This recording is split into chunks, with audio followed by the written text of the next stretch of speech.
Now, the magic is to write your letters since you know their names and their sounds.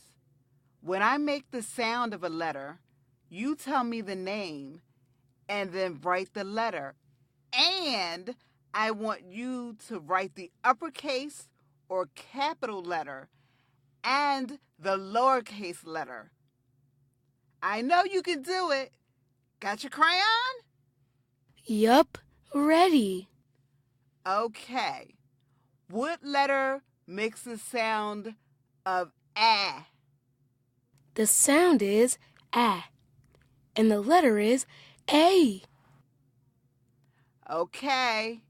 Now write the letter A.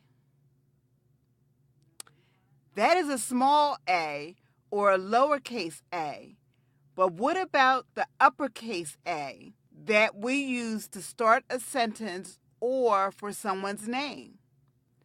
Oh yeah, I forgot. Super! Okay, what letter makes the t sound? The sound is T, and the letter is T. Now write the upper and lowercase t. Now I'm only going to give you the letter name.